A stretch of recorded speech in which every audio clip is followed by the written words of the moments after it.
प्रधानमंत्री एकादश के साथ अभ्यास मैच के बाद यह माना जा रहा है कि कप्तान रोहित शर्मा एडिलेड टेस्ट में मिडिल ऑर्डर में बैटिंग करने उतरेंगे। मैच की परिस्थितियों के हिसाब से रोहित के लिए शायद ऐसा करना ही ठीक रहेगा। मालूम हो कि एडिलेड टेस्ट दिन रात का होगा और उसमें गुलाबी गेंद इस्तेमाल की जाएगी। गुलाबी गेंद से टेस्ट मैच खेलना क्रिकेट की सबसे कठिन स्पर्धा है।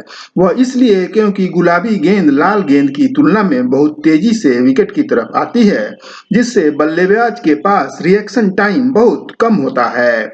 मैच के दौरान जब फ्लड लाइट की रोशनी होती है, तो गुलाबी गेंद लाइट के इफेक्ट से बहुत तेज स्विंग करती है, यानी गुलाबी गेंद को लाल गेंद की तुलना में ज्यादा स्पीड, ज्यादा बाउंस और ज्यादा स्विंग मिलती है। गुलाबी गेंद के टेस्ट मैच में वही बल्लेबाज सफल हो सकता है जो धैर्य और कौशल दिखाए। नमस्कार, मैं हूं अशोक शर्मा और आप सभी का मेरे YouTube चैनल में स्वागत है। प्रधानमंत्री एकादश के खिलाफ ओपनर के रूप में यशस्वी जायसवाल और केएल राहुल ने जो प्रदर्शन किया, उससे एडिलेड टेस्ट के लिए भारत की उम्मीदें बढ़ गई हैं। दोनों ने गुलाबी गेंद से 16.3 ओवर खेले और 75 रनों की साझेदारी की।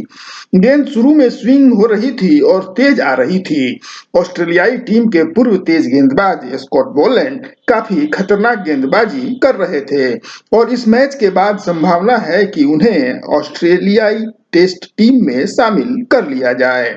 सबसे बड़ी बात यह कि भारत गुलाबी गेंद का शाम के वक्त सामना कर रहा था। शाम के वक्त तो लाल गेंद को खेलना ही मुश्किल होता है, फिर तो ये गुलाबी गेंद थी।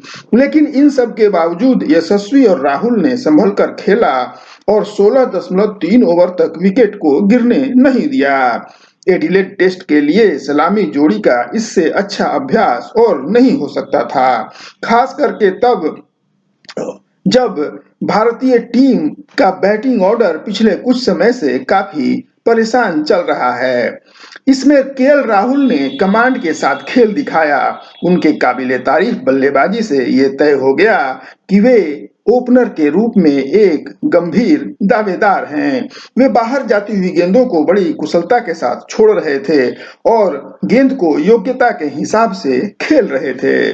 जाहिर है, जब कोई सलामी बल्लेबाज गुलाबी गेंद को इतनी अच्छे तरीके से खेल रहा हो, तो फिर उसका प्लेइंग 11 में दावा तो बनता ही है। वैसे भी केएल राहुल ने यशस्वी के साथ मिलकर पर्थ टेस्ट में 201 रनों की साझेदारी की थी, जो ऑस्ट्रेलिया में भारत का एक नया रिकॉर्ड है। इन सब बातों को ध्यान में रखकर ही कहा जा रहा है कि एडिलेड टेस्ट में यशस्वी और राहुल को ही ओपनिंग के रूप में आना चाहिए। रोहित शर्मा मिडिल ऑर्डर में खेले, यह टीम के हित में होगा। रोहित शर्मा अवकाश के बाद मैदान पर लौटे हैं। उन्हें लय में आने के लिए थोड़ा समय चाहिए। मिडिल ऑर्डर में उन पर कोई दबाव नहीं होगा, क्योंकि तब तक वे टीम के हित में ऐसा करेंगे। वैसे भी उन्हें मध्य क्रम में आने से भारत की बल्लेबाजी को एक वैकल्पिक लाभ मिलेगा। प्रधानमंत्री एकादश के साथ अभ्यास मैच में रोहित केवल 7 रन बनाकर ही आउट हो गए थे।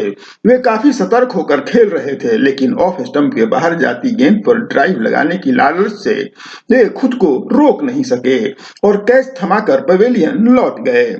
मिडिल ऑर्डर में जब रोहित शर्मा खेलेंगे, तब तक पिच का मिजाज और गेंद की मूवमेंट समझ में आ चुकी होगी, जिससे उनके लिए बैटिंग अपेक्षाकृत आसान हो जाएगी।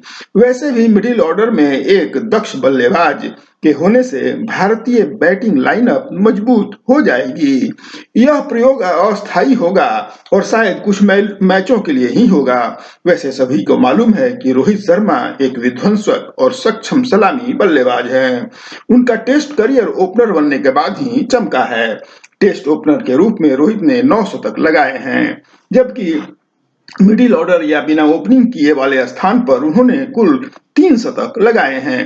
परिस्थितियों के मुताबिक कभी कभी बल्लेबाज को अपना बैटिंग ऑर्डर बदलना पड़ता है। इसलिए क्रिकेट के विशेषज्ञ एडिलेड टेस्ट में रोहित को नंबर 4 पर बैटिंग की सलाह दे रहे हैं। ये सभी को मालूम है कि रोहित मैच के रुख को बदल देने की काबिलियत रखते हैं। वे कहीं भी खेलें, इसका फर्क भारतीय टीम पर जरूर पड़ेगा। आज बस इतना ही, मुझे दीजिए इजाजत। नमस्कार।